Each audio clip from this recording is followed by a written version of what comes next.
sebenarnya nggak hanya pemasarannya, kesalahan dalam kita melakukan menjalani hidup itu juga kalau kita nggak bisa mengerti perbedaan kan. Namanya juga orang hidup kan banyak orang itu setiap orang kepalanya beda-beda isinya kan. Nah kalau kita nggak bisa ngerti perbedaan, ya mending tinggal di hutan aja sendirian ya toh. Pasti mbak-mbak sama mas-mas sama orang dalam anggota keluarganya aja juga beda ya enggak.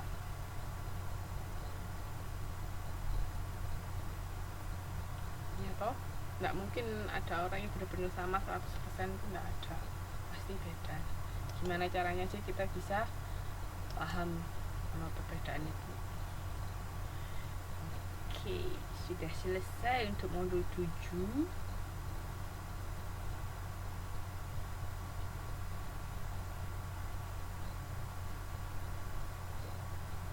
Ada yang mau ditanyakan?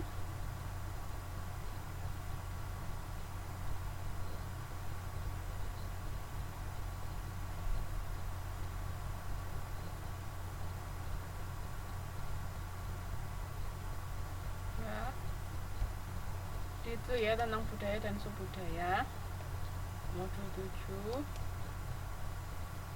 Terus kalau misalnya yang belum ada yang ditanyakan, saya lanjutkan ke modul 8.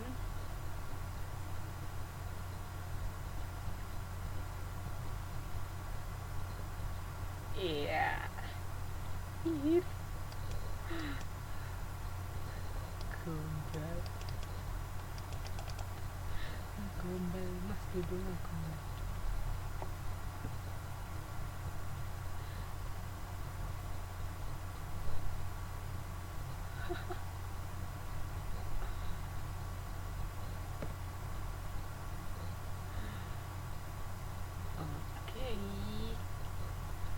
Lanjutkan, ini tentang proses pengambilan keputusan konsumen ini untuk modul 8. Biar sampai upload foto di Facebook.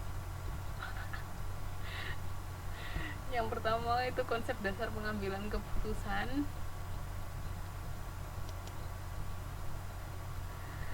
Jadi keputusan itu ada seleksi dari 2 atau lebih alternatif pilihan.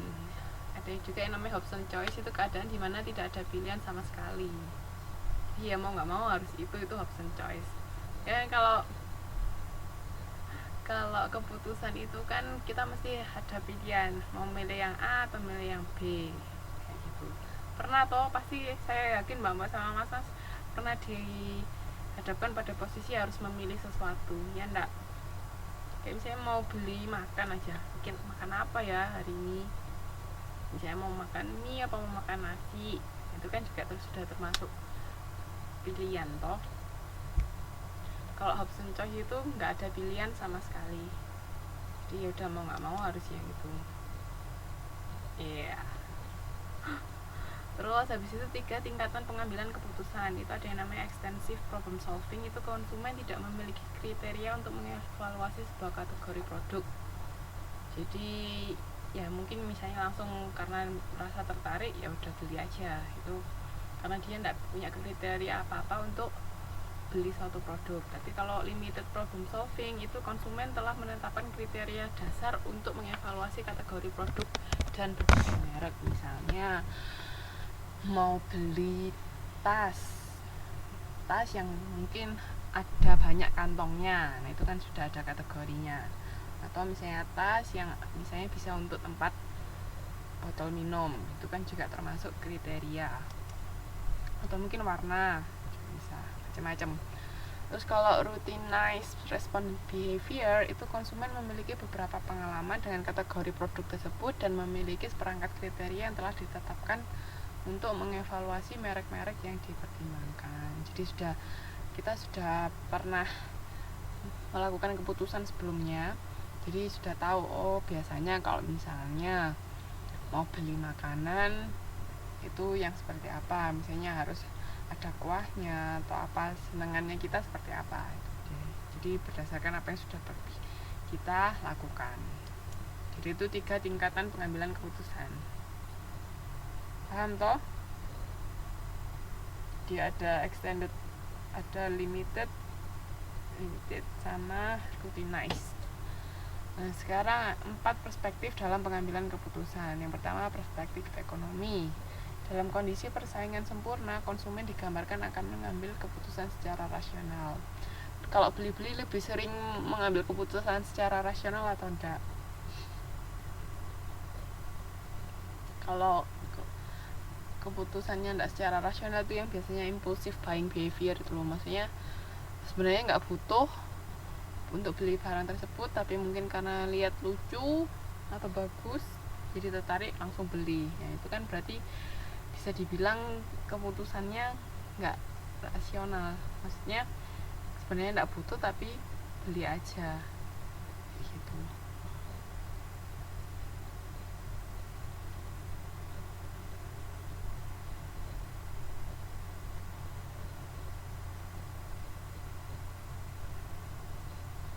Sering. Oke, terus kalau perspektif pasif, konsumen pada dasarnya tunduk pada kepentingan mereka sendiri dan terhadap usaha promosi para pemasar. Sering nggak kebujuk sama promosi. Maksudnya kebujuk itu bukan berarti promosinya dia bohong, tapi maksudnya akhirnya oh ya udah deh pengen beli. Maksudnya kebujuk itu apa, tertarik jadi sampai membeli. Sering.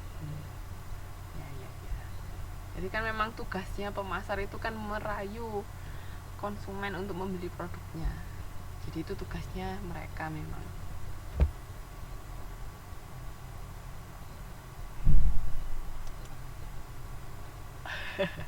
Ya gak? Memang kayak gitu mbak kerjaannya. Ya bisa dibilang begitulah. Kalau perspektif kognitif itu konsumen mau menerima maupun secara aktif mencari produk yang memenuhi kebutuhan mereka. Ini biasanya kan kalau kognitif dia berusaha mencari tahu kegunaan dari suatu produk itu seperti apa, kira-kira bermanfaat atau enggak buat konsumen. Waduh, tergantung mbak, nggak bisa dibilang juga gitu. Memang kerjanya begitu. Pemasar itu kan selain merayu dia sebenarnya juga memperkenalkan produknya toh. Diperkenalkan, ini loh ada produk saya kayak gini. Itu kan awalnya diperkenalkan dulu. Nanti kalau sudah orang-orang tahu baru dibujuk, ayo beli yuk, produkku lo lebih bagus dari produknya orang lain kan kayak gitu. Biasanya kan prosesnya seperti itu toh. Terus kalau perspektif emosi, ini setiap orang melibatkan emosi dalam pembelian atau kepemilikan barang tertentu.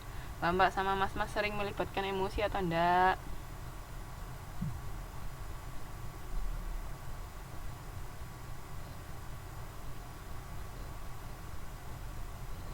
Enggak.